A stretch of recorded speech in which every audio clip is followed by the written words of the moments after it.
तो हमें 7 के ऊपर पानी पीना चाहिए। तो इस मशीन से जो पीने के लिए पानी रिकमेंड है वो 8.5 से 9.5 pH का। इन्वेंशन सिर्फ इसीलिए हुआ था क्योंकि आरओ जो हमारे पूरे के पूरे पानी से जितने भी मिनरल्स होता है उसको लीच कर देता है। 1 घंटा में जो है 1 बीघा खेत का जो है एथी कर देगा, जुराई कर देगा। 1 घंटे में 1 बीघा खेत जोत देगा। 100 रुपए के पेट्रोल में 1 बीघा खेत जुताई कर सकता है, कर देगा। 25-26 दिन में रेशम तैयार होने के बाद में फिर मैं इसको मोटे अनाज का ये बिस्किट है। महंगा है या बाजार से सस्ता? नहीं, बाजार से सस्ता है सर। मौजूद है गोरखपुर महोत्सव के कृषि प्रदर्शनी में। हमारे स्टॉल पे वाटर थेरेपी स्टॉल लगा हुआ है जो जल बदलो जीवन बदलो स्लोगन के साथ। यहाँ हम डॉक्टर साहब मौजूद हैं हमारे, हम इनसे समझेंगे कि ये आरओ वाटर की जगह इस मशीन का क्या इस्तेमाल है और इसका फ़ायदा क्या है आरओ मशीन की एवज में। जी, मेरा नाम डॉक्टर दीपक सिंह है और बेसिकली इस मशीन का इन्वेंशन सिर्फ इसीलिए हुआ था क्योंकि आरओ जो हमारे पूरे के पूरे पानी से जितने भी मिनरल्स होता है उसको लीच कर देता है। लीच करने की वजह से अभी नेशनल ग्रीन ट्राइब्यूनल ने उस पर रोक लगा दिया है 10 नवंबर 2024 से। लेकिन क्या हमारे पास भारत में अभी उसका अल्टरनेटिव उपलब्ध न होने की वजह से अभी जापान से हमारे प्रधानमंत्री मोदी जी के पहल पे 2017 में ये मशीन पदार्पण हुआ और भारत में बेंगलोर में इसका हेड ऑफिस बना और जिसकी वजह और जगह जगह पे स्टॉल लगा करके लोगों को ये बताया जा रहा है कि आप अगर हायर पीएच का पानी पीते हैं तो आपको जो जितना भी एसिड बेस बैलेंस है आपकी बॉडी में, फ्री रेडिकल जो जनरेट हो रहे हैं फिर या फिर हायर पीएच होने की वजह से आपका एसिडिक वाटर पीने की वजह से जो हड्डियों से जो आपके कैल्शियम लीच होते हैं जिसकी वजह से बोलते हैं कि हमारा बोन डेंसिटी कम हो गया है, विटामिन D3 लो, कैल्शियम की गोली खाओ, उससे बचा जाए।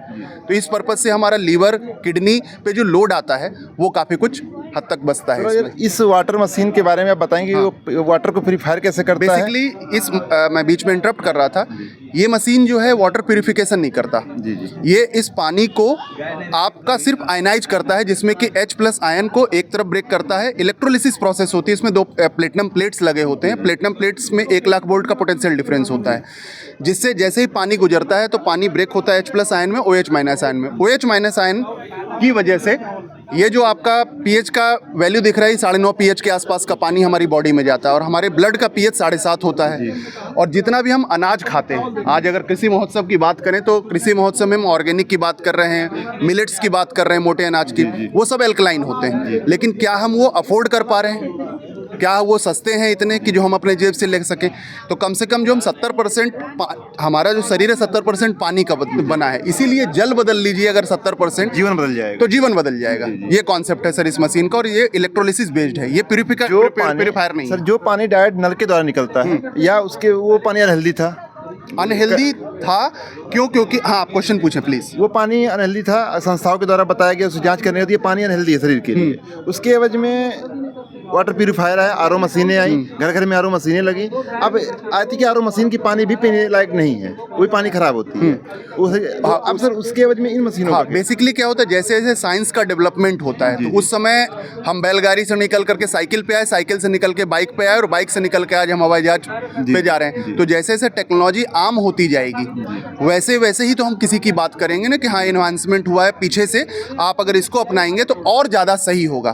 तो हम अच्छे से सही की तरफ आ रहे हैं। तो यहाँ हम पानी शुद्धता की नहीं बात कर रहे हैं, हम क्वालिटी ऑफ वाटर की बात कर रहे हैं। क्योंकि आप अगर ऑर्गेनिक की बात कर रहे हैं तो खेत में तो बहुत सारे रासायनिक खादों से भी आपको अनाज उपलब्ध है या सब्जियां उपलब्ध हैं, लेकिन हम ऑर्गेनिक की क्यों बात करते हैं? क्योंकि हम क्वालिटी ऑफ लाइफ की बात करते हैं। सर एक सवाल और छोटा सा है कि आरओ मशीनें काफ़ी सस्ते दाम पे मिल जा रही हैं, तो क्या एक आदमी, एक मिडिल क्लास या लोअर क्लास व्यक्ति इस मशीन को अफोर्ड कर सकता है लेने के लिए? बेसिकली क्या होता है, किसी भी चीज़ के लिए आज अगर आप देखिए, अगर हम एक 5 लाख की गाड़ी भी लेने जाते हैं तो हम प्लान करते हैं ना उसको लेकर के, और फिर हम देखते हैं कि वो 15 साल चल रही है। आप अगर एक आरओ की लाइफ देखें, आरओ मशीन की लाइफ देखें जो हम 6-7 हज़ार में पा जाते हैं, हार्डली हम बोलते हैं 3 से 4 महीना, 6 महीने के बाद फिर हमें फिल्टर करना है, उसको चेंज करना है उसको। इसमें इस मशीन के अंदर इसकी एज ही कंपनी 25 साल देती है, क्योंकि जापान एज वो लिख के देती है, और बाकी ये मशीन 40 से 50 साल चल रही है। क्योंकि प्लेटिनम प्लेट्स लगे होने की वजह से ये मशीन महंगा है, लेकिन प्लेटिनम की वजह से ही ये ड्यूरेबल है। क्योंकि अगर सोना और चांदी लगा दिया जाता तो वो जल्दी गल जाते हैं।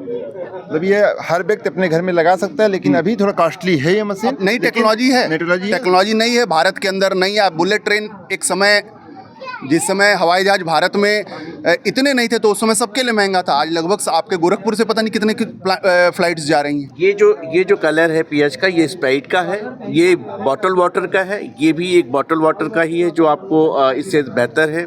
ये वीन है, ये बॉटल वाटर न्यूट्रल वाटर है, ये थोड़ा महंगा मिलता है, ये 500 के आसपास पर लीटर की बॉटल होती है। और ये मशीन का पानी है, इस मशीन से निकला हुआ 9.5 pH का, जिसमें ये आपको पीएच दिख रहा है, इसमें आपको -ORP दिख रही है, जिस वजह से ये पिंक है। एंटीऑक्सीडेंट प्रॉपर्टी एक व्यक्ति के लिए कितने पीएच का पानी शुद्ध होता है पीने के लिए? देखिए 7 पानी का जो टोटल पीएच होता है 0 से 14 होता है, और 7 न्यूट्रल होता है, 7 के नीचे एसिटिक, 7 को अल्कलाइन। तो हमें 7 के ऊपर पानी पीना चाहिए। तो इस मशीन से जो पीने के लिए पानी रिकमेंड है वो 8.5 से 9.5 pH का। पहले हमें 8.5 pH से स्टार्ट करना होता है, फिर 9 pH पे हम जाते हैं, दैन उसके बाद 9.5 pH पे थ्रू आउट द ईयर हमको पानी पीना होता है। इसका प्राइस कास्ट क्या है वर्तमान में सभी लेने की? इसमें 4 वेरिएंट आती हैं। 2,20,000 से स्टार्ट होता है। उसके बाद 7 प्लेट की जो मशीन है 2,79 की है, उसके ऊपर 8 प्लेट की मशीन है वो 345 की है, और जो 12 प्लेट की मशीन है वो 4 लाख रुपए की क्या है। तो गवर्नमेंट द्वारा कोई सब्सिडी वगैरह भी इस पे भी है कि कुछ सब्सिडी नहीं है? देखिए इसमें 18% गवर्नमेंट की जीएसटी इंक्लूड होती है, और बाहर अगर विदेशों में देखा जाए तो ये सब्सिडाइज रेट पे है, क्योंकि ये मशीन जो 2,79,000 रुपये की भारत में बिक रही है, ये अमेरिका में 4 लाख रुपए की बिक रही है। बहुत बहुत धन्यवाद सर, हमसे बात करने के लिए धन्यवाद। Thank you so much. Gorakhpur महोत्सव के कृषि प्रदर्शनी में अभी हम मौजूद हैं। यहाँ ये मिनी ट्रैक्टर की प्रदर्शनी लगी हुई है। हम भैया से जानेंगे कि मिनी ट्रैक्टर का कैसे इस्तेमाल किसान अपने खेती करने के लिए कर सकते हैं। सर मुझे बताइए इस ट्रैक्टर के बारे में कुछ बताइएगा, हमें कैसे किसान इसको इस्तेमाल कर सकते हैं? इसको सर छोटा मोटा खेती करने के काम में आता है। जैसे केला का खेती हुआ, चाहे गन्ना का खेती हुआ, उसके झोराई उराई में काम करेगा। इसकी क्षमता कितनी, इसमें कितनी टैंक कितना है और कैपेसिटी क्या है, कितना खेती एक घंटे में जो सकता है? एक घंटा में जो है 1 बीघा खेत का जो है खेती कर देगा, जुराई कर देगा। 1 घंटे में 1 बीघा खेत जोत देगा जी। कितना इसमें डीजल से चलता है पेट्रोल से चलता है? पेट्रोल से चलता है। पेट्रोल चलता है। 1 लीटर पेट्रोल में जो है 1.5 घंटा जो है एक खेत में चलेगा। खेती साथ में और भी मशीनें हैं, इनकी क्या खासियत है? इनका भी वही काम है, खेती जोतने वाला है। खेती भी जोतने वाला ही खेत है। ये किसान अपने हाथ के द्वारा यहाँ हैंडल लगा हुआ है, अपने हाथ से चलाएंगे और अपने आप पे चलता जाएगा। जी जी जी। पेट्रोल वाली मशीन। 1 लीटर पेट्रोल में 100 रुपये के पेट्रोल में 100 रुपये के पेट्रोल में 1 बीघा खेत जुताई कर सकता है, कर देगा वो। चलिए बहुत बहुत धन्यवाद आपसे बात करने के लिए। गोरखपुर के महोत्सव में कृषि प्रदर्शनी के स्टॉल पे यहाँ पर रेशम कीड़े के द्वारा रेशम धागा तैयार किया गया है। हम भैया से जानेंगे कि यहाँ कैसे प्रक्रिया क्या है इसकी और कैसे कैसे ये रेशम कीड़े से रेशम तैयार करते हैं।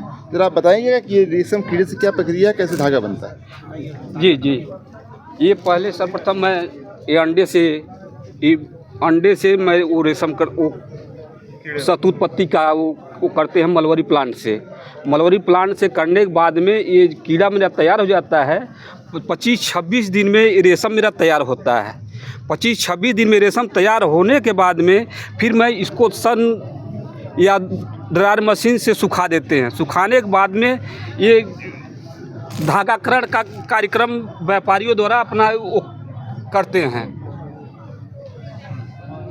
ये इसमें एरी का है, एरी प्लांट का। एरी प्लांट अधिकतर इधर इस समय नहीं होता है। एरी प्लांट फतेहपुर, कानपुर देहात, झांसी बेल्ट में होता है। रेशम 4 प्रकार के होते हैं, मलबरी प्लांट, एरी प्लांट, टसर प्लांट, मूंगा प्लांट।